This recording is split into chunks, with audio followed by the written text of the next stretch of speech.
যে পরোক্ষভাবে মুসলিম বিশ্বে বিজ্ঞানের নানা শাখার বিস্ময়কর অগ্রগতির জন্য একমাত্র দায়ী হচ্ছে আল কোরআন। আলহামদুলিল্লাহ রাব্বিল আলামিন ওয়াসসালাতু ওয়াসসালামু আলা সাইয়্যিদুল আম্বিয়া ওয়াল মুরসালিন ওয়া আলা আলিহি ওয়া আসহাবি আজমাইন। সমস্ত প্রশংসা আল্লাহ রাব্বুল আলামিনের। আল্লাহ তাআলা আমাদের সবাইকে দ্বীনের জন্য একত্রিত করেছেন। পৃথিবীতে বিভিন্ন প্রয়োজনে আমরা একত্রিত হই, তার মধ্যে সবচাইতে উত্তম, আল্লাহর কাছে সবচাইতে প্রিয় যারা দ্বীনের খাতিরে একত্রিত হয়। হ্যাঁ, তো আল্লাহ তাআলা ওই প্রিয় বান্দাদের মধ্যে আমাদেরকে অন্তর্ভুক্ত করেছেন। সবাই আলহামদুলিল্লাহ বলি। মাশাআল্লাহ। তো আসলে মূলত আমরা প্রথমে শুরু করি যে এই রংপুরে আমাদের ভাইয়েরা রক্ত দিয়েছে,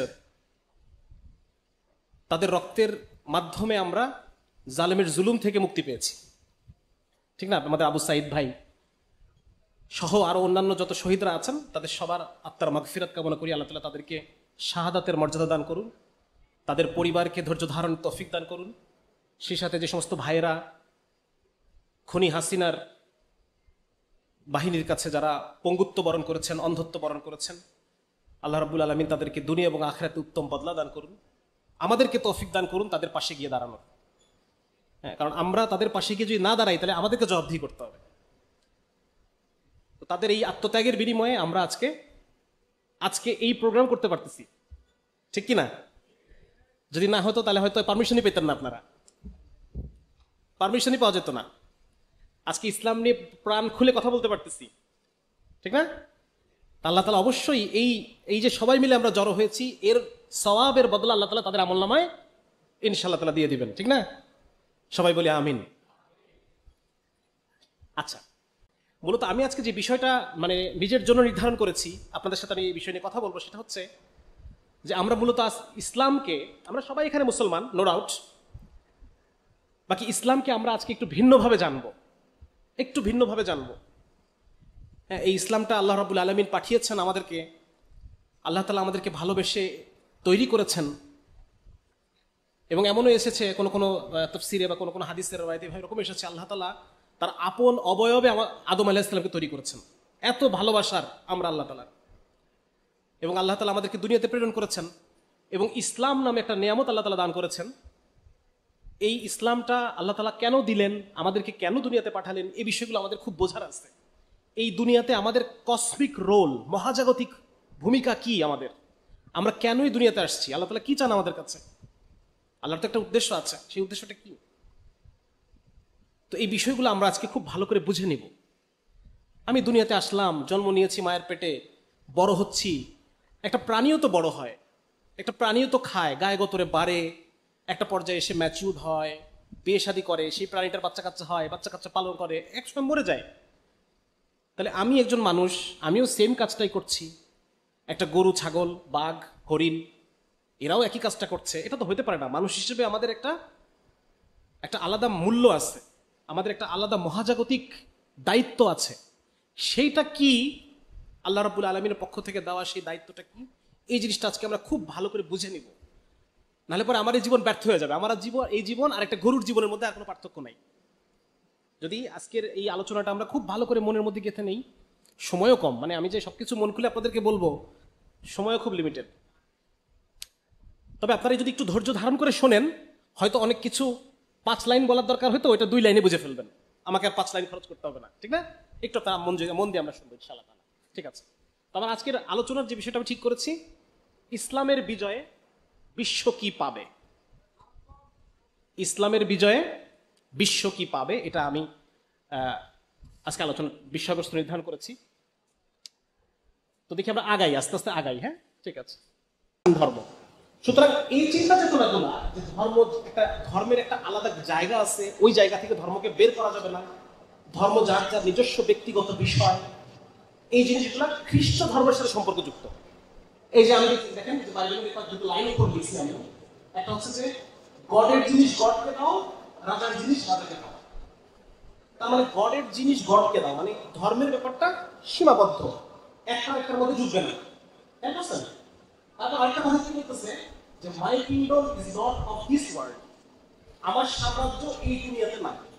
তার মানে ধর্মের দুনিয়ার যে বিষয়বস্তুগুলো আছে, দুনিয়ার অর্থনীতি আছে, রাজনীতি আছে, আইন আছে, বিচার আছে, সমাজ আছে, পরিবার আছে, এইগুলা ধর্মের জায়গা না, ধর্মের জায়গা অন্য ভিন্ন একটা জায়গা ধর্ম।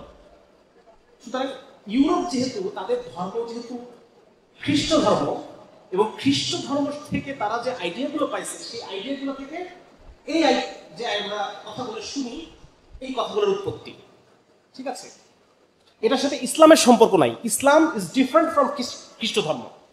খ্রিস্ট ধর্ম থেকে ইসলাম ডিফারেন্ট। কিভাবে ডিফারেন্ট আমরা দেখবো সামনে। দেখেন, আমরা প্রায়ই এই জিনিসটা শুনি যে ধর্ম এবং যুক্তি বিজ্ঞান এগুলো পরস্পর বিরোধী। ধর্ম হচ্ছে বিশ্বাস, বিজ্ঞান হচ্ছে তথ্য উপাত্ত, হ্যাঁ, যেটা আমরা চোখে দেখতে পাই, যেটা আমরা মাপতে পারি, যেটা আমরা সমীকরণের মধ্যে বসায় যে তথ্যগুলো পাই, এগুলো হচ্ছে বিজ্ঞান। আর ধর্ম হচ্ছে জাস্ট বিশ্বাস, এখানে অন্ধবিশ্বাস। এইরকম একটা জিনিস আমাদের সমাজের মধ্যে প্রচলিত আছে, আমাদের পাঠ্যপুস্তকের মধ্যে আছে, আমরা যাদের বইপত্রগুলো পড়ি, হ্যাঁ, এই যে জাফর ইকবাল সাহেব হ্যান ত্যান, এগুলোর মধ্যে আছে, এরকম একটা মেসেজ দেওয়া হয়। তো দেখেন কি অবস্থা। এখানে আমি একটা লিস্ট নিয়ে আসছি, যেখানে আমি দেখানোর চেষ্টা করছি যে কোন কোন বিজ্ঞানীকে ইউরোপে বিজ্ঞান চর্চার জন্য, তারা বিজ্ঞানী ছিল, বিজ্ঞানকে চর্চা করতো, যার কারণে তাদেরকে বিভিন্ন সময় খ্রিস্ট ধর্মের যারা পুরোহিত, যারা পাদ্রী, তারা বিভিন্ন সময় তাদের উপর অত্যাচার করেছে। আমি একটা লিস্ট এখানে আনার চেষ্টা করছি, এটা আমি আপনাদেরকে দিয়ে দেবো, আপনারা পরে ডিটেলস পড়ে নিন। প্রত্যেকটা জিনিস পড়া সম্ভব না, এখন সময় কম। তো এইখানে এই যে বিজ্ঞানীগুলা, তাদের পরিচয় পাশে আছে, ওদেরকে বিজ্ঞান চর্চার অপরাধে খ্রিস্ট ধর্ম তাদের উপরে জুলুম করেছে। কিন্তু ইসলাম কিন্তু জুলুমটা করে নাই। ইসলাম আর খ্রিস্ট ধর্ম এই জায়গায় খুব ডিফারেন্ট। দেখেন ইসলাম কি করছে। ইসলাম যত ধরনের জ্ঞান বিজ্ঞানের যত ধরনের বিষয়বস্তুগুলো আছে, এগুলো সব মুসলমানদের হাতের আবিষ্কার। দেখেন এখানে কি আছে, যে ল্যাবে যে এক্সপেরিমেন্ট করা হয়, ল্যাবে যে পরীক্ষা নিরীক্ষা করা হয়, সেটা জাবির ইবনে হাইয়ান নামে একজন মুসলমানের আবিষ্কার। তারপরে যে বিজ্ঞানের একটা খুব গুরুত্বপূর্ণ একটা নিয়ম হচ্ছে আগে মাপা, একটা টেস্ট করে পরে আবার মাপা এবং পরিবর্তনটা বোঝার চেষ্টা করা। এই সিস্টেমটা উদ্ভাবন করছে ইবনে হাইসাম। বারবার পরীক্ষা করে করে রেজাল্টের ত্রুটি দূর করা, রেজাল্টের মধ্যে ভুল রেজাল্ট আসতে পারে, বারবার পরীক্ষা করে একই রেজাল্ট পাওয়ার চেষ্টা করা। তার মানে বুঝতে হবে জিনিসটা ঠিক আছে। এটাকে করেন, এটা আল বিরুনি এটা শুরু করেন। তারপরে আমাদের বিজ্ঞানের আরেকটা নিয়ম এক্সপেরিমেন্টের ক্ষেত্রে, যে আমি 30টা ইঁদুরকে আলাদা রাখলাম আর 30টা ইঁদুরকে আলাদা করলাম। এই 30টার মধ্যে পানি ঢুকাইছি আর এই 30টার মধ্যে মেডিসিন ঢুকাইছি। এখন আমি দেখতেছি দুইটার মধ্যে কি পরিবর্তন হলো দুই গ্রুপের মধ্যে, বুঝা গেল? তাহলে যে গ্রুপটার মধ্যে আমি পানি ঢুকাইছি ওইটাকে বলা হয় কন্ট্রোল গ্রুপ। Control group. তাহলে এই যে একটা গ্রুপ রাখা, তাদেরকে আমি ওষুধ পুশ করবো না, এরকম একটা গ্রুপ রাখা, এটা আল রাজি প্রথম শুরু করছে। ওষুধের ডোজ মেপে মেপে এক্সপেরিমেন্ট করা। ওষুধের ডোজ আমি 10 মিলিগ্রাম দিলাম, কি রেজাল্ট আসলো, 20 দিলাম কি আসলো, 40 দিলাম কি আসলো, এই যে ডোজ মেপে মেপে করা, এটা আল কিন্দি নামে একজন মুসলিম বিজ্ঞানী উনি এটা শুরু করেন। তারপর একটা এক্সপেরিমেন্টে আরো পদ্ধতি ব্যবহার করা, মানে আমি 10 জনের স্যাম্পলের উপরে গবেষণা করলাম, করে একটা রেজাল্ট পেলাম, এরপরে আমি 100 জনের উপর গবেষণা করে দেখলাম যে একই রেজাল্ট আসছে। তার মানে জিনিসটা সবার ক্ষেত্রে, বুঝা গেছে ব্যাপারটা? তাহলে 1 লক্ষ লোকের উপর রিসার্চ করলে একই জিনিস আসবে। এই যে ধীরে ধীরে ধাপে ধাপে জেনারেলাইজ করা সবার উপরে, এটাকে বলা হয় আরোহ পদ্ধতি। বিজ্ঞানী ভাবে কাজ করে। তোমরা যখন আরো বিজ্ঞান সম্পর্কে পড়বা তখন এটা আরো ভালো জানবা। এটা কি করেন প্রথম? এটা ইবনে সিনা এই কাজটা করেন। তাহলে আজকে যে জ্ঞান বিজ্ঞান, এই বিজ্ঞানের যে মৌলিক যে নিয়ম কানুনগুলো, এগুলো কাদের তৈরি? আমরা দেখলাম একদিকে খ্রিস্টানরা পুরো পুরো মারতেছে বিজ্ঞানীদেরকে, আর মুসলমানরা বিজ্ঞানী তৈরি করতেছে, ঠিক না? তাহলে ইসলাম ধর্ম এবং খ্রিস্ট ধর্মের মধ্যে পার্থক্য আছে না? তাদের মধ্যে গুণগত পার্থক্য আছে, মেসেজগত পার্থক্য আছে। আরো দেখেন আপনারা, গণিতকে বলা হয় বিজ্ঞানের ভাষা। গণিতকে বলা হয় বিজ্ঞানের ভাষা। মানে আমাদের বিজ্ঞানের একটা অন্যতম মূলনীতি হচ্ছে যে পৃথিবীর বিভিন্ন যে নিয়মগুলা, এই যে উপর থেকে ফেললাম নিচে এসে পড়লো, মাধ্যাকর্ষণ, পৃথিবীর যে বিভিন্ন নিয়মগুলো আছে, এই নিয়মগুলাকে গাণিতিক ভাবে প্রকাশ করা। আমরা পড়ছি না E=mc², এরকম বিভিন্ন ফর্মুলা কিন্তু আমরা করে থাকি। F=ma, এরকম বিভিন্ন রকম ফর্মুলা আমরা পড়ছি। তো এই ফর্মুলাগুলা মানে এই যে বীজগাণিতিক ভাবে প্রকাশ করা বিজ্ঞানকে, তাহলে বিজ্ঞান জন্যই বলতেছি বিজ্ঞানের ভাষা হচ্ছে গণিত। দেখেন এই বীজগণিত কে বা কার হাতে আবিষ্কার? আল-খাওয়ারিজমির হাতে আবিষ্কার। ত্রিকোণমিতি কার হাতে আবিষ্কার? আল মারওয়াজি, ওনার হাতে আবিষ্কার।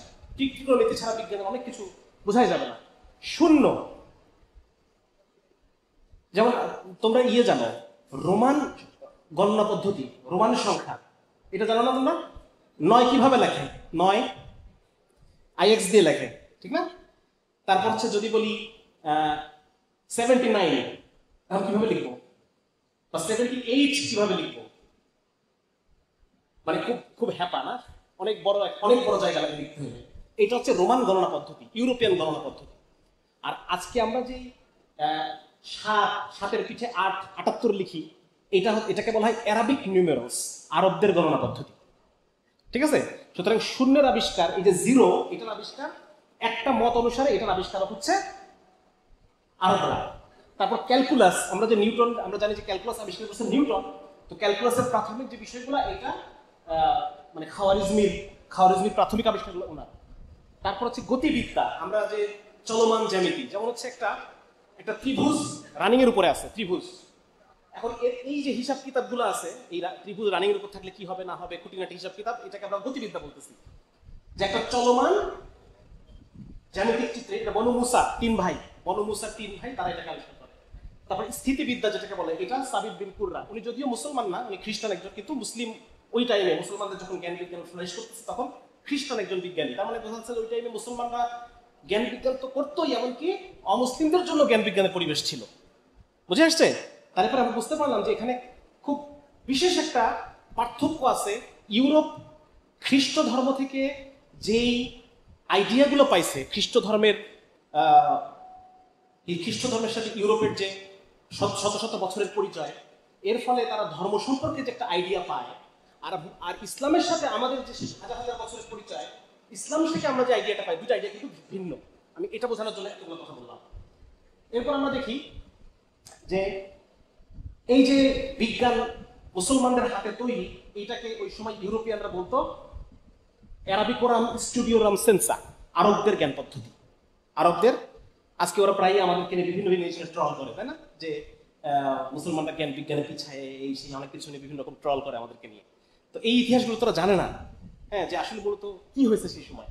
আচ্ছা, তারপর আমরা আরো দেখি যে মুসলমানদের এই স্পেশাল জ্ঞান বিজ্ঞানের যে পদ্ধতি, মানে গাণিতিক ভাবে প্রকাশ করে জ্ঞানটা, এই জ্ঞানটা আগে ছিল না, এটা মুসলমানদের আবিষ্কার। এটাকে বলা হয়তো ইলমুত তাজরিবা।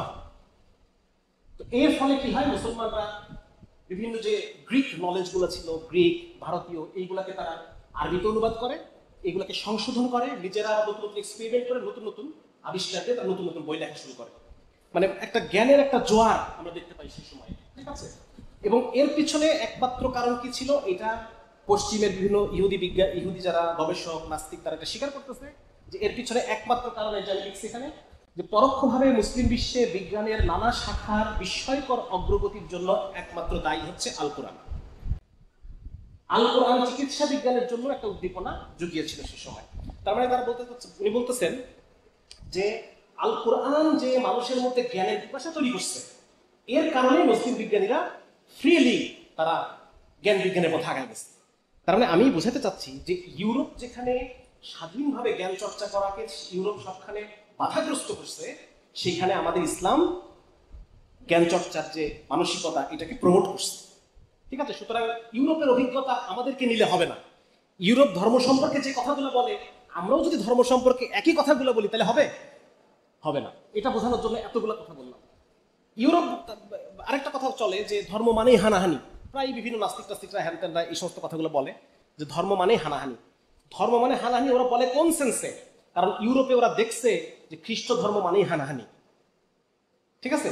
তো ওখানে কি হয় দেখো, যে 200 বছরের মধ্যে 10টা ক্রুসেড মানে মুসলমানদের সাথে জেরুজালেম দখল করার জন্য যুদ্ধ। ইউরোপ 10টা ক্রুসেড রান করে, তার মধ্যে একটা বাদে বাকি সবগুলোতে হেরে যায় মুসলমানদের সাথে। তাহলে এই যে 1-2 বছর পর, 20 বছর পর নতুন নতুন করে একটা বিরাট যুদ্ধ, এটা একটা জনগণের মধ্যে বিরাট একটা অসুবিধা তৈরি করে না? অর্থনৈতিকভাবে একটা অসুবিধা তৈরি করে, একটা শূন্যতা তৈরি করে। তো এইরকম ভাবে খ্রিস্ট ধর্মের কারণে ইউরোপ অনেক সমস্যা ভোগ করছে। তাহলে আমরা আরো দেখি যে 100 বছর ধরে নিজেদের মধ্যে যুদ্ধ চলতেছে ইংল্যান্ড এবং ফ্রান্সের মাঝে। 30 বছর ব্যাপী যুদ্ধ চলতেছে। খ্রিস্ট ধর্মের দুই গ্রুপ, একটা হচ্ছে ক্যাথলিক, প্রোটেস্ট্যান্ট। তাদের মধ্যে 30 বছর ব্যাপী যুদ্ধ চলতেছে, 45 লাখ লোক মারা গেছে এই যুদ্ধে। তাহলে ওরা যে বলে যে ধর্ম মানে হানাহানি, এটা কি ইসলামের ক্ষেত্রে প্রযোজ্য হবে? হ্যাঁ, ওরা ওদের কাছে এটা তো খ্রিস্ট ধর্মের সমস্যা, এটা তো আমাদের সমস্যা না। তারপর দেখি যে আরো কি করছে, টাইনি নিধনের নামে 300 বছরে 5 থেকে 7 লক্ষ মানুষ হত্যা করা হয়েছে, যার মধ্যে 80% ছিল নারী। তাহলে এই যে ধর্ম মানে হানাহানি, এই সিদ্ধান্তে ওরা আসছে খ্রিস্ট ধর্মের কাছ থেকে, নট ইসলামের কাছ থেকে। হ্যাঁ, ইসলামের মানে এত ম্যাসিভ স্কেলে আর এত যুদ্ধ ইসলামের মধ্যে হয় নাই। ইসলামী সাম্রাজ্যে এত বড়, এত বেশি মানুষ মারা গেছে, মানে ম্যাস কিলিং যুদ্ধ এরকম ইসলামী সাম্রাজ্যে হয় নাই। ঠিক আছে, তাহলে এখন আমরা একটা জিনিস দেখি, তার মানে আমরা খুব ভালো করে বুঝতে পারলাম যে ইউরোপের ধর্ম সম্পর্কে যে অভিজ্ঞতা এবং মুসলিম বিশ্বের ধর্ম সম্পর্কে যে অভিজ্ঞতা, এই অভিজ্ঞতা একদম ভিন্ন। সুতরাং কেউ যদি দাবি করে খ্রিস্ট ধর্মের ওই বিষয়গুলো নিয়ে ধর্ম মানে হানাহানি, সেটা আমাদের ইসলাম ধর্মের ক্ষেত্রে কি আমরা বিশ্বাস করবো?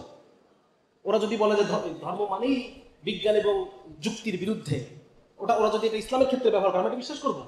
আমরা এটা বিশ্বাস করবো। এবং এটা ওদেরকে ধরে আমরা বুঝাই দিব যে তুমি যে কথাগুলো বলতেছো, এটা ইউরোপিয়ানরা এই কথা তোমাকে শিখাই দিচ্ছে, কিন্তু আসলে আমাদের ইউরোপিয়ানদের হিস্ট্রি আমাদের হিস্ট্রি আলাদা। আচ্ছা, এখন আমরা একটু দেখি যে ইসলাম কি।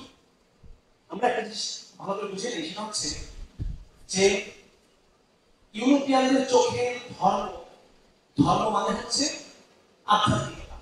ধর্ম মানে হচ্ছে আধ্যাত্মিকতা, কিছু আমল করবে, ফিরাস্তা করবে, বিভিন্ন কঠোর মানে কি বলা যায়, কেমন কঠোর কঠোর কিছু ইবাদত সে করবে, এবং এইগুলোর মধ্যে দিয়ে সে নিজের লোভ প্রতিক্রম করার চেষ্টা করবে, নিজের কামনা প্রতিক্রম করার চেষ্টা করবে, বিয়ে শাদী করবে না, ছোটের মধ্যে দিন কাটাবে, হ্যাঁ, একবেলা খাবে না, কত দিন খাবে না, নিজেকে কষ্ট দেবে। আধ্যাত্মিক চর্চা, ইউরোপের কাছে ধর্ম মানে হচ্ছে আধ্যাত্মিক চর্চা, আর কিছু না। এই কারণে ইউরোপিয়ান গবেষকরা বলে ইসলাম ইজ নট এ রিলিজিয়ন। কারণ ইসলাম শুধুমাত্র আধ্যাত্মিক চর্চার কথাই বলে না, ইসলাম পরিবার কেমনে চলবে সেটাও বলে, সমাজ কিভাবে চলবে সেটাও বলে, চুরি করতে হবে সেটাও বলে, যুদ্ধ কিভাবে করতে হবে সেটাও বলে। তাহলে শুধু আধ্যাত্মিক কথা না। সুতরাং ওরা গবেষণার মাধ্যমে আসছে Islam is not a religion. Religion হচ্ছে খ্রিস্ট ধর্ম, ইহুদি ধর্ম, হিন্দু ধর্ম, এগুলো হচ্ছে রিলিজিয়ন। আধ্যাত্মিকতা কোনো কিছু নিয়ে এরকম আলাদা, Islam is not a religion. আমি এটাও বলতে, Islam is not a religion, this is a socio economic political system. এখন আমরা কি দেখবো ইসলাম আসলে কি। ইসলাম ওরা ধর্মকে যেভাবে বোঝায়, এরকম কোনো ধর্ম ইসলাম না। ইসলাম হচ্ছে দিন। কি এটা? দিন। দিন শব্দের অর্থ 1700 সালের আগ পর্যন্ত দিন শব্দের অর্থ করা হতো ল, দিন শব্দের অর্থ করা হতো আইন। 1700 সালের পর থেকে এটা অর্থ করা হয় ধর্ম। এবং দিন শব্দটা এটা সবচেয়ে কাছাকাছি যেটা এগুলো শব্দ ইউজ করি, সেটা হচ্ছে সিস্টেম, ম্যানেজমেন্ট সিস্টেম। এবং এটা সাহাবাইকে দিন বোঝানোর জন্য কিছু শব্দ ইউজ করতেন। একটা হচ্ছে শরিয়া, যেটা আমরা বলছি, একটা ব্যবহার করতেন মিনহাজ বা মানহাজ। এগুলো মানে হচ্ছে পদ্ধতি, সিস্টেম। আমরা যেটা বলতে চাচ্ছি ইসলাম এটা একটা জাস্ট ধর্ম না, এটা কি? এটা একটা সিস্টেম। কি কি সিস্টেম আমরা একটু দেখি। আমার কথা বোঝা যাচ্ছে? মানে বুঝতে কষ্ট হচ্ছে সবাই? আমরা একটু দেখি কি কি সিস্টেম। ইসলামে একটা পার্সোনাল ম্যানেজমেন্ট সিস্টেম। কি এটা?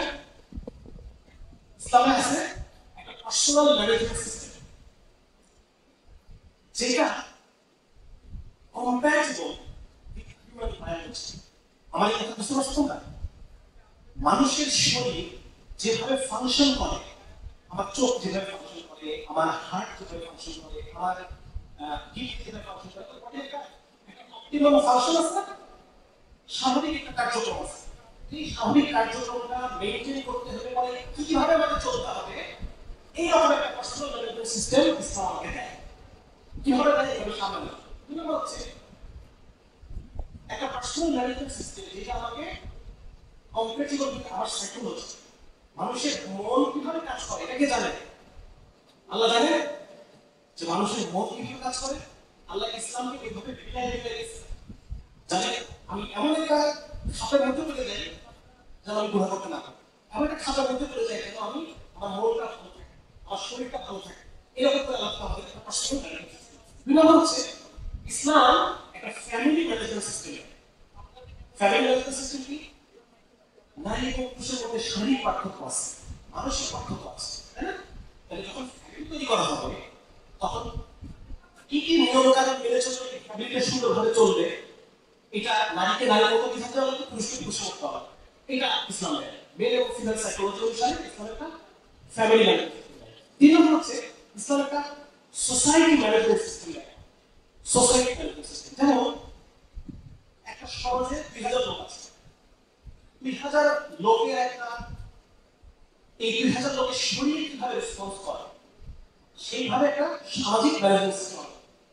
একটা আলাদা আলাদা মধ্যে একটা নিয়ম কানুন বানাতে মানুষ আনবে, ওইটা তো ওর শরীরের সাথে যাওয়া লাগবে, ওর মনের সাথে যাওয়া লাগবে, তখন না জিনিসটা বাস্তবে গিয়ে প্রয়োগ হবে। আপনি বুঝতেছেন? তার মানে এখানে যদি 2000 মানুষ থাকে, কি করলে পরে এই 2000 মানুষ আর কখনো জিনা করবে না? কি করলে পরে এই 2000 মানুষ সুদের কারবার করবে না? এই 2000 মানুষ মাকে কম দেবে না? এই 2000 ছেলের মধ্যে কেউ মাসের বাইরে অন্য মেয়েকে নিয়ে ব্যাটি করে যাবে না? আমার কথা আছে। এইভাবে করে আল্লাহ রাব্বুল আলামিন শরীর এবং মনের সাথে মিলাই মিলাই একটা সোসাইটি ম্যানেজমেন্ট সিস্টেম দেয়। তারপরে একটা ইকোনমি ম্যানেজমেন্ট সিস্টেম একইভাবে মিলাই মিলাই আমাদের শরীরের সাথে মনের সাথে বাজারের যে নিয়ম কানুন আছে সেটার সাথে মিলাই আনতে হবে। তারপর হচ্ছে একটা জুডিশিয়াল ম্যানেজমেন্ট সিস্টেম দেওয়া হবে। জুডিশিয়াল ম্যানেজমেন্ট সিস্টেম কি? একটা বিচার ব্যবস্থা থাকে, আইন, দণ্ডবিধি এমনভাবে আলোচনা দেয় যেন এটা কি করে, একজনকে শাস্তি দিব 1 লক্ষ মানুষ শিখবে। ওই জেলখানার মধ্যে একজনকে আমি জেল দিলাম 6 মাসের জেল, ওখানে সে খাচ্ছে, আমার এক বন্ধু আমার একটা ছোট্ট ভাই, তার স্ত্রী মিথ্যা মামলায় জেলে গেছে, তারপর বলছেন ভাই টাকা খরচ করলে সব পাবো, আপনি ওখানে 29 দিন ছিল জেলে, প্রতিদিন 1000 টাকা পাঠাইছে, ওইখানে আমার একটা ফোমালা বিছানা দিচ্ছে, আমাকে 30 সালে একটা জায়গায় করে দিচ্ছে, এখানে আমি কি দিচ্ছি রিমোট কন্ট্রোল আছে, 30 টাকা দেয়, হ্যাঁ ফাইন।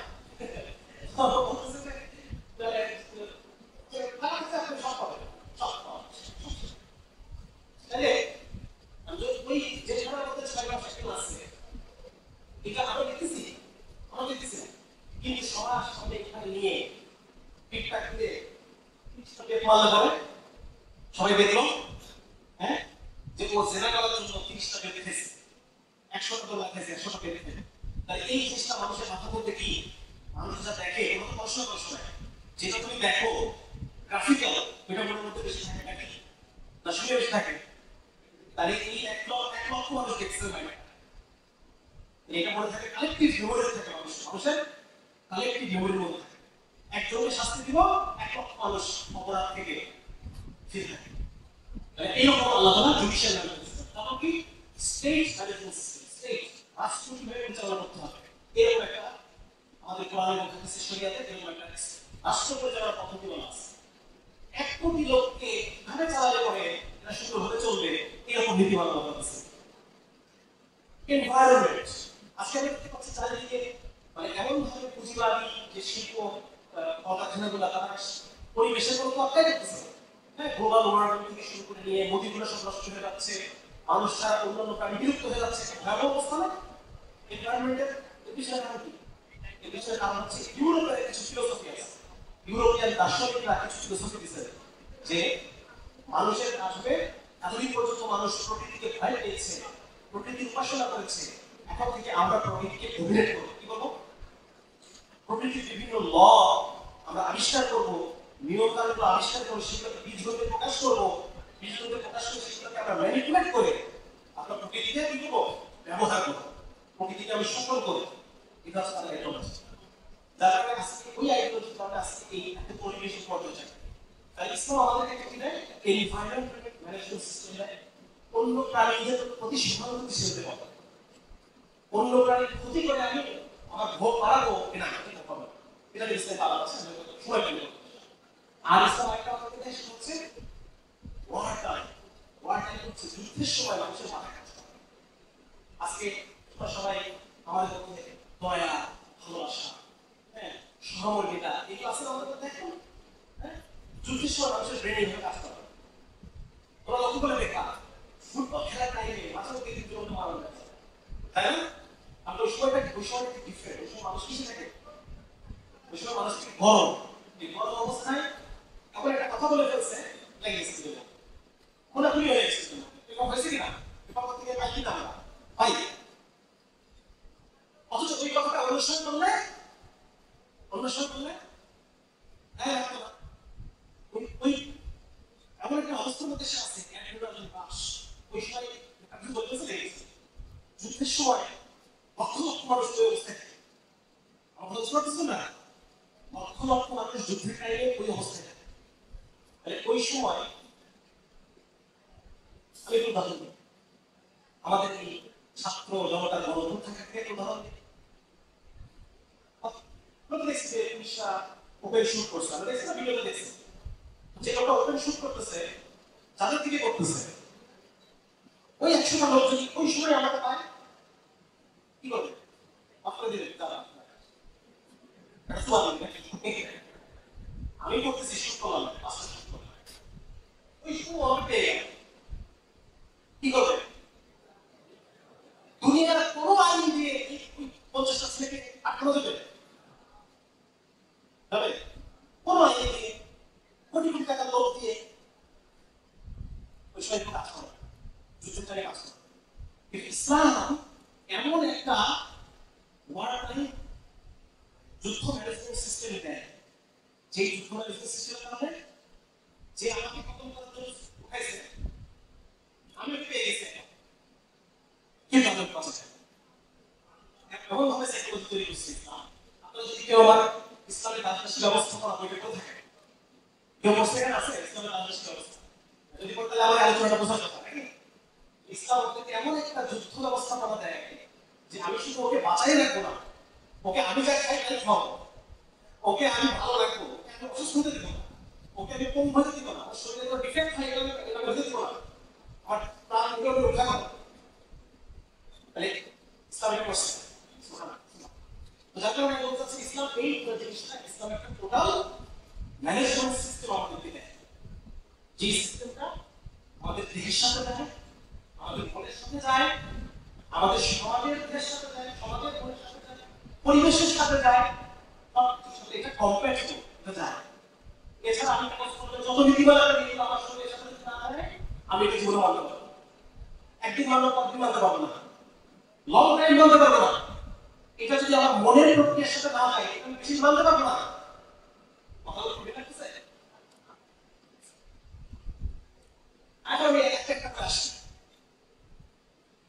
ইসলাম আমাদেরকে একটা পার্সোনাল ম্যানেজমেন্ট সিস্টেম, আমাদের শরীর তিনটা জিনিসের দাবি হচ্ছে, আমাদের বডি, আমাদের শরীর, আমাদের মন, মাইন্ড, এবং আরেকটা হচ্ছে আমাদের স্পিরিট, আমাদের আত্মা। এই তিনটা জিনিস আলাদা, তিনটা জিনিস একটার সাথে ওতপ্রোতভাবে কানেক্টেড, ঠিক আছে? ইসলাম এমন সব বিধিবিধান আমাকে দিবে যেটা তিনটার উপরে প্রভাব ফেলবে।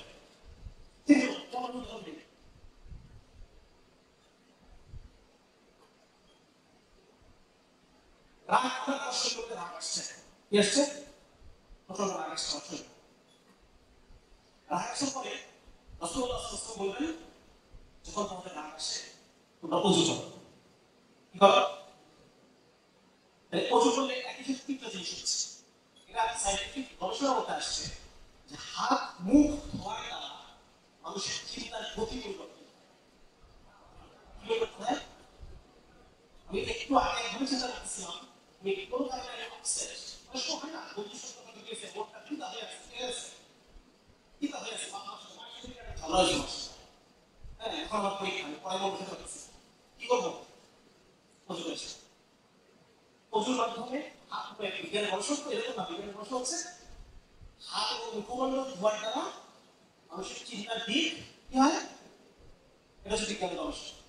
তাই একই সাথে আমার শারীরিক একটা পবিত্রতা ফিরে আসতেছে, শারীরিকভাবে ফ্রেশ লাগতেছে, ওযু করার পরে পানি দেওয়ার পরে মুখ ধোয়ার পরে কি লাগে, বাইরে থেকে এসে মুখটা ধুয়ে ফেলি, কেন কেন দিই, ভাব ফ্রেশ লাগে। একই সাথে আমার শরীরের একটা পবিত্রতা অর্জন রোগ জীবাণু যাচ্ছে বাইরে, যখন নিয়ে আসছে আমাকে আমার যে রোগ লেগে লেগে ঘাম বের হওয়ার রাস্তা বলে যাচ্ছিল, কি হবে এটা? এটা কি বলি আমরা? যদি বন্ধ হয়ে যায়, আমার যে রস সিক্রেশন এটা বের হওয়ার রাস্তা বন্ধ হয়ে এটা খুলে যায়, এটা কি বলে? এটা কোথা থেকে লাগে? ব্রণ। তাহলে আমি যে যদি বললাম বাইরে থেকে এসে, এর ফলে একটা হচ্ছে আমি আমার বডি করতে গেল নাকি? দুই নম্বর হচ্ছে আমার মাইন্ডটা ফ্রেশ হলো। তিন নম্বর হচ্ছে আমার স্পিরিচুয়ালি আমি আল্লাহর সাথে বড় কানেক্ট ফিল করলাম। আমি একটা আমল করলাম, বলতে গেছি একটা আমল। প্রত্যেকবার যদি ওটার সাথে ওজোবার তার আমল হয় 10 টাকা সব দিতে দেওয়া। তাহলে তিন নম্বর আগে আসে না একইভাবে যখন আমি জিকির করবো মাইন্ডফুলনেস, এটাকে প্রচুর রিসার্চ মাইন্ডফুলনেস মানে সতর্কতা, অ্যাবসেন্ট মাইন্ডেড না।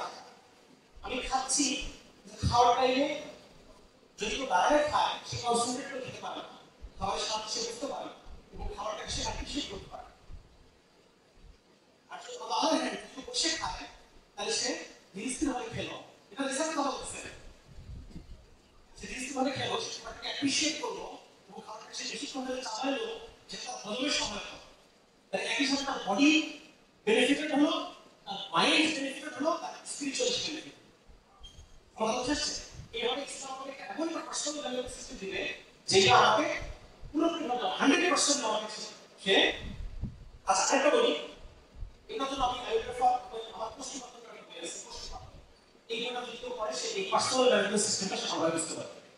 আচ্ছা, অ্যাপ্রিসিয়েশন হচ্ছে যে যখন আমার দেখতে হচ্ছে আচ্ছা যখন দুইটা মার্কেট রিসার্চ হচ্ছে, একটা মার্কেটের রাস্তা হচ্ছে এদিকে গিয়ে দাঁড়িয়ে শপিং ঠিক আছে, আপনারা সুপার শপ দেখেন না, সুপার শপ এদিকে গ্রামের একটা সেদিকে পান।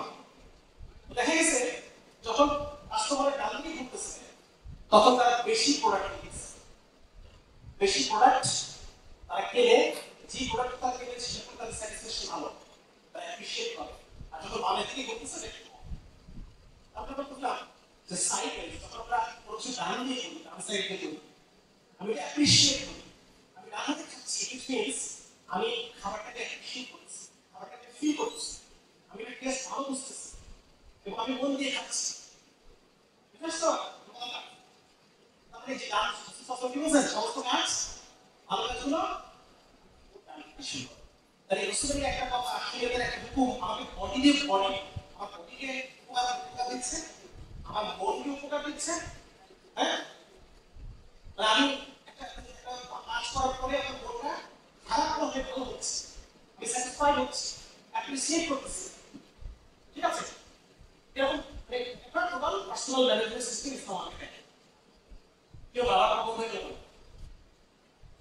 বন্ধ দেওয়া হবে। আচ্ছা, এবার দেখেন সময় চলছে, সৌন্দর্য বিষয় বলা হচ্ছে আমাদের রেডিও সায়েন্সে আমরা দুই ধরনের মানসিকতা, দুই ধরনের মেন্টালিটি মানুষ হয়। এক ধরনের মেন্টালিটি মানুষ হচ্ছে টাইপ এ পার্সোনালিটি, টাইপ এ মানে হচ্ছে মানুষ একটা দেখে এমন কেন হচ্ছে না, আরে বাবা চাই গেল আমরা কম্পিটিটিভ, যে সবসময় কম্পিটিশন করতে চায়, আগে করতে চায়, সব তাড়াতাড়ি চায়, মেজাজটা ঠিক মেটা কিছু কথা এরকম। হ্যাঁ, অল্প বেড়ে যাচ্ছে, অল্প করে আগে বেড়ে যাচ্ছে মানুষ। আজকে বলি আমরা আমি অবস্থা একটু পরে করতে পারি, তাহলে সেটা আমরা সামনের দিকে মেয়েটা নিয়ে নিচ্ছে, আমরা একটা পদ্ধতি দিয়ে আমাদের তাহলে আমরা দেখতে পাচ্ছি যে রেসিস্টেন্স, হস্টিলিটি, ডিপ্রেশন, অধৈর্য। হ্যাঁ, এখন লাগবে, হচ্ছে না কেন, টেনশন করতেছে, তারা দিচ্ছে, ট্রিটমেন্ট করতেছে, এই ধরনের মানুষের কি অসুবিধা হবে না? তাড়াতাড়ি হয়ে যেতে হবে। এ ধরনের লোকজনের এর প্রেশার বাড়বে, এর হার্টের সমস্যা তাড়াতাড়ি হবে, এর ব্রেন স্ট্রোকের সমস্যা তাড়াতাড়ি হবে, এর গ্যাসের সমস্যা বেশি হবে। এই ধরনের মেন্টালিটি মানুষ। তাহলে ইসলাম আমাকে এমন পার্সোনাল ম্যানেজমেন্ট সিস্টেম দিয়ে রেখে যেটা এই মানসিকতাকে কি করবে? নিয়ন্ত্রণ।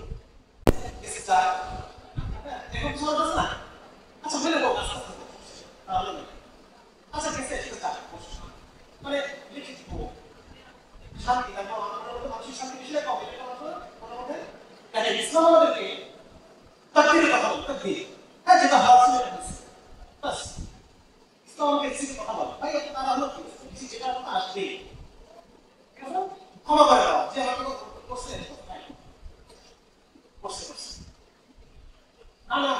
বিশ্বাস করি, হ্যাঁ আল্লাহ অনেক কিছু, আল্লাহ যা কিছু অনেক কিছু আমাকে আল্লাহ করুন, হ্যাঁ ঠিক আছে আল্লাহ ভরসা করছে আল্লাহ ভরসা। তাহলে এই ইসলাম যে একটা যে থিওলজি আমাদেরকে দেয়, এই থিওলজিটা আমাকে কি করে, আমার মনকে সুস্থ রাখে, আমার শরীরকে সুস্থ রাখে, বোঝা যাচ্ছে? আরেকটা দেখি যে এই যে 26,000 মানুষের করে 70টা স্টাডি এটাকে রিভিউ করা হয়েছে, 70টা স্টাডি 70টা রিসার্চকে রিভিউ করার পর দেখা গেছে যার মধ্যে কৃতজ্ঞতা যত বেশি তার মধ্যে ডিপ্রেশন তত প্রত্যেকবার নামাজ পড়ে কি বলি কোনটা কি বলি আল্লাহ আলহামদুলিল্লাহ কতবার করতে হয় কতবার করতে হয় আলহামদুলিল্লাহ এটা আমাদের ইয়ারা সেকুলার কথা থাকে নাকি কেমন আছে বলে ভালো আছে বলে আলহামদুলিল্লাহ আর কারো বাচ্চা কেন আলহামদুলিল্লাহ বলে যদি বুঝতেই তাহলে তুই মানুষই কিন্তু অমানুষ বুঝছ না কেন এটা বলে এইটা কি কারণে বলুন যাদের কৃতজ্ঞতা বহুত বেশি আর ডিপ্রেশন একাধিক স্টাডি দেখা গেছে যে হৃদরোগের ঝুঁকি বাড়ে যে জিনিসগুলো দেখে আমরা বুঝি যে লোকটা হার্ট অ্যাটাক হওয়ার সম্ভাবনা আছে সেগুলো কমতেছে, সেগুলো সব কমে আসতেছে, কৃতজ্ঞতা বেশি, কৃতজ্ঞতা চর্চা কৃতজ্ঞতার এই অনুভব রক্তচাপকে কমায়, হার্টবিটকে কমায়, বডিকে রিল্যাক্স করে। তাহলে ইসলাম আমাকে পার্সোনাল ম্যানেজমেন্ট সিস্টেম দিচ্ছে, যেটা আমাকে হিন্দু কথা করতেছে, আমার বন্ধু কথা করতেছে, আমাকে স্পিরিচুয়ালিটিটাকে উন্নত করতেছে। আর আরো কোনটা দরকার আছে রেকর্ডটা যাবে কমপ্লিটটা যাবে আলোচনা করতে। আচ্ছা বুঝা গেছে না? বুঝা গেছে। আজকে দাঁড়িয়ে রাখা একটা জিনিস আছে, এটা করে নিয়ে যাবো দেখবো পারবেন এটা সুযোগ নাই। শুধু একটা জিনিস বলি, এখন হচ্ছে যাদের দাবি তারা কামায় দেখা গেছে এগুলো এমন জীবাণু মেডিসিন রেজিস্ট্যান্ট স্টাফাইলোকোকাস অরিয়েন্স মানে এটা হচ্ছে আমরা যে অ্যান্টিবায়োটিক ব্যবহার করি এইগুলো দেশে হয় না, এই জীবাণুটা হয় বুঝেছেন না? একটু প্রিয় এখানে দেখা গেছে কেন দুইটা কথা বলতেছে, একটা হচ্ছে যে মুখে শেভ করলে মুখে কিছু ক্ষত হয়, এগুলোতে ওরা বসবাস করে। আর দুই নম্বর হচ্ছে দাড়ি নিজেই কিছু ব্যাকটেরিয়া পালে যারা ক্ষতিকর ব্যাকটেরিয়া মারে, এখানে কিছু ব্যাকটেরিয়া তৈরি হয় যারা ক্ষতিকরটাকে মারে। এটা আমি বিষয়ে করছি। দুই নম্বর হচ্ছে তাই মেয়েদের কাছে জিনিসটা আসলে মানে এখানে পুরুষের লাইক লায়ন এসে আটা বড় হয় এবং প্রতিপত্তি তার ম্যানহুড তার প্রভাব বেশি এগুলো রিসার্চের কথা। তাহলে আমরা বিভিন্ন ভাবে হচ্ছে একটা ইসলামের একটা পার্সোনাল ম্যানেজমেন্ট সিস্টেম আমি অনুসরণ করবো, আমি বিভিন্ন ভাবে শেষ আমার এই এবার আসি family management system. Family management system আগে বলছি যে ফ্যামিলি তৈরি হবে একজন নারী বা একজন পুরুষ, একজন নারী বা একজন পুরুষ দুইজন মানুষ হিসেবে আমরা সেম, ঠিক আছে না? কিন্তু জীব হিসেবে আমরা বিভিন্ন, আমরা নারী বা পুরুষের মধ্যে অনেক কিছু ভিন্ন, অনেক কিছু মানে শুধু আমাদের যেটা কাজ ক্লাস এগুলো ঠিক আছে আর সব দিক থেকে এই যে দুজন ভিন্ন দুইটা জীবকে একসাথে রাখবো কেন হবে না? কেন হবে না? কি এই জ্ঞানকে প্রতিনিধি করতে হবে, জ্ঞানকে মিটাই এটাকে সাকসেসফুল একটা পরিবার তৈরি করার জন্য সেটা আমি করতে হবে। আমরা এর আগে আমি দেখি যে ফ্যামিলি ক্ষেত্রে ব্যর্থতা হয়েছে, এই দেখেন একটা ফ্যামিলি যদি ফেল করে সবচেয়ে বড় ভুক্তভোগী থাকে বাচ্চা। একটা ব্রোকেন ফ্যামিলির বাচ্চা কত ধরনের কত সমস্যা আপনি একটু দেখেন, বহু ধরনের সমস্যা আমি বললাম না। হ্যাঁ সে মানে তার মানসিক সমস্যা, রেজাল্ট খারাপ, স্কুল থেকে ঝরে পড়তেছে, কারাগারে যাওয়ার সম্ভাবনা বেশি, অপরাধ প্রবল বেশি, বিভিন্ন ধরনের সমস্যা। দুই নম্বর হচ্ছে যে একটা ফ্যামিলি যদি ফেল করে যে হাজবেন্ড ওয়াইফ তাদেরও মেন্টাল হেলথে একটা বিরাট বড় সমস্যা হয়ে যায়। বিশেষ করে পুরুষদের বেশি আত্মহত্যা করে একটা ডিভোর্সের পরে পুরুষদের আত্মহত্যা বেশি হাই। বলো তাদের মধ্যে সাইকোলজিক্যাল বিভিন্ন সমস্যা, তাদের মধ্যে মাদকাসক্তি, ডিপ্রেশন, অ্যালকোহল আসক্তি, বিভিন্ন রকম সমস্যা। সুতরাং একটা বিয়েকে সাকসেসফুল হইতে হবে, রাইট? এবং সাকসেসফুল হইতে হওয়ার জন্য এমন কিছু কথা আমাকে বলতে হবে যেটা নারীকে নারী মতো তার বডি এবং তার মায়ের অনুসারে, পুরুষকে পুরুষের মতো তার বডি এবং তার মায়ের অনুসারে। তাহলে এটা সম্ভাবনা টিকে থাকার সম্ভাবনা কি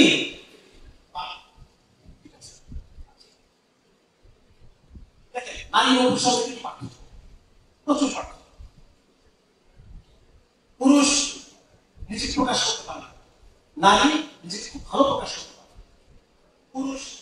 পুরুষের তো নারীতে কত কিছু বেশি থাকে, নারী একসাথে অনেকগুলো কাজ করতে পারে, পুরুষ একটা কাজ একটা বেশি কাজ করতে পারে। আমি একটু উদাহরণ দিই, যারা এখানে ছোট বয়সের আছে ওদের একটু জানি জানা দরকার।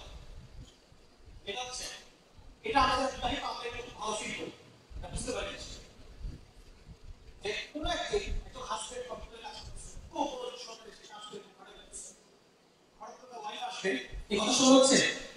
আচ্ছা, তার ওয়াইফ আসছে এক কাপ চা নিয়ে, এক কাপ চা নিল, পুরুষ তাদের কাজে বলে সে আমার কাজে ঢুকে গেল, ওয়াইফ চাটা টেবিলে রেখে দিলেন। 1 ঘন্টা পর কাজ শেষ হলো, কাজ শেষ হওয়ার পরে স্বামী যখন বেডরুমে গেছে, যে দেখে যে ওয়াইফ একদম কেঁদে কেঁদে বালিশ টালিশ সব ভিজে গেছে। হাজবেন্ড তাদের কি করলাম, আমি তো কিছুই করলাম না, আমি তো আমার কাজ করতেছি, আর এদিকে সামনে বসার মানে বসে আছে।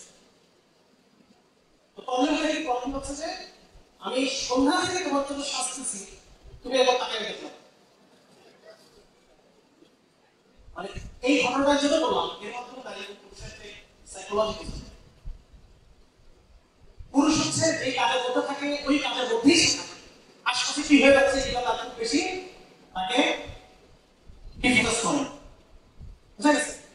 আর নারী চাচ্ছে যে আমাকে সে অ্যাপ্রিসিয়েশন করা, আমি যে তার জন্য কিছু করছি, আমি সম্পর্কে বেশি গুরুত্ব দিই, আমি চাই সে আমাকে অ্যাপ্রিসিয়েট করুক, সে আমাকে টাইম দিই, সে আমাকে মনোযোগ দিই। আর পুরুষ হচ্ছে উল্টা, পুরুষ হচ্ছে ভাই এরকম বিভিন্ন ধরনের পার্থক্য আছে। এই পার্থক্যগুলোকে যদি আমি একটা ফ্যামিলি ম্যানেজমেন্টের সময় একটা ফ্যামিলিতে একটা নীতি বলা হবে, ওই নীতি বলা করার সময় যে পার্থক্যগুলো আমি আমলে না আনি, তারপরে কেন হবে না? আমি যদি দুজনকে সমান মনে করি তাহলে কেন হবে না? আজকে বলবো না দুজনের পার্থক্য আছে, দুজন কথা বলতে হবে, তারপরে এটা ইসলাম এই জিনিসটাই দেয়। ইসলাম বলতেছে আর দুজন কতগুলো আগে পুরুষ হচ্ছে সংসারের অ্যাডমিন, নারী পুরুষকে অনুসরণ করে। কেন? এখন প্রশ্ন তারা রাখতে গেছে, নারী রাখতে গেছে না সমান, আমরা সমান, সমান, ঠিক বলবো না ভুল বলবো? ভুল বলবো। পুরুষ হচ্ছে অ্যাডমিন, অ্যাডমিন সিদ্ধান্ত নেবে। এবং দেখা গেছে বিজ্ঞানের গবেষণা যে যখন পুরুষকে প্রেশার রাখা তখন পুরুষ ভালো শেখাবে, যখন প্রেশার কাজ করবে, হ্যাঁ স্ট্রেস অবস্থায় পুরুষ থাকে, তখন পুরুষের যে টেস্টোস্টেরন হরমোন থাকে, এই testosterone hormone risk taking behaviour, যে কোনো সিদ্ধান্ত নেবে। আমার সামনে 4টা অপশন আছে, এর মধ্যে আমি একটা নিতে পারবো, তাহলে আমি কিন্তু আমাকে ছাড়তে হবে। আমার সমস্ত কেন আমি আমার সাথে 4টা অপশন আছে, এই 4টার মধ্যে আমি একটা বেছে নেব, প্রত্যেকটা অপশনের তো কিছু বেনিফিট আছে, তাহলে বাকি কিন্তু আমি ছেড়ে দিলাম, ওই বেনিফিটগুলো আমাকে ছেড়ে দেওয়া লাগতেছে, বোঝা গেছে কথাটা? তাহলে এই যে রিস্ক টেকিং বিহেভিয়ার, এটা কে নিবে? Testosterone hormone. এই জন্য সমস্ত মহিলা এটা দেখবা যে মহিলারা যত সিদ্ধান্ত পুরুষকে ছাড়া নেয় ওইটাই ভুল, বাপকে ইনভলভ করে না ওখানে ভুল হয়, ভাইকে ইনভলভ করে না ভুল হয়, স্বামীকে না তাদের সিদ্ধান্ত নেয় ভুল হবে। কারণ মহিলা কনফিউজ, স্ট্রেস কর্টিসল হরমোন যখন আসে তখন মহিলা কনফিউজ হয়, আর পুরুষ এটা বিজ্ঞানের গবেষণা। সুতরাং এখন যদি আলাদা করে দিত যে মহিলা অ্যাডমিন, তাহলে কি হতো? সমাবলা যেত, তাহলে একটা পরিবার ফাংশন করার জন্য পুরুষ আমার লিডার, এটা মেনে নিতে হবে, স্বামী আমার লিডার, এটা মেনে নিতে হবে, তাহলে এরকম একটা ফাংশন একটা ঘটনা দিল, এইটা পরিষদ। আচ্ছা, আমার এই যে ফ্যামিলি ম্যানেজমেন্টের আলোচনা, এটার জন্য WSL2 একটা বই আছে, তাহলে এটা প্রশ্ন যে ফ্যামিলি ম্যানেজমেন্ট সিস্টেম কিভাবে ইসলাম ফাংশন। আচ্ছা, কি বলছিলাম? একটা বই আছে, বইটার নাম হচ্ছে সারেন্ডার ওয়াইফ। এই বইয়ের রাইটার হচ্ছে একজন নারীবাদী। এই নারীবাদী মহিলা সে তার সারেন্ডার ওয়াইফ 4টা বিয়ে তার ডিভোর্স হয়েছে, কয়টা বিয়ে? 5 নম্বর বিয়ে সাকসেসফুল হয়েছে। এখন এই মহিলাটা বই লিখছে যে কেন 4টা বিয়ে ডিভোর্স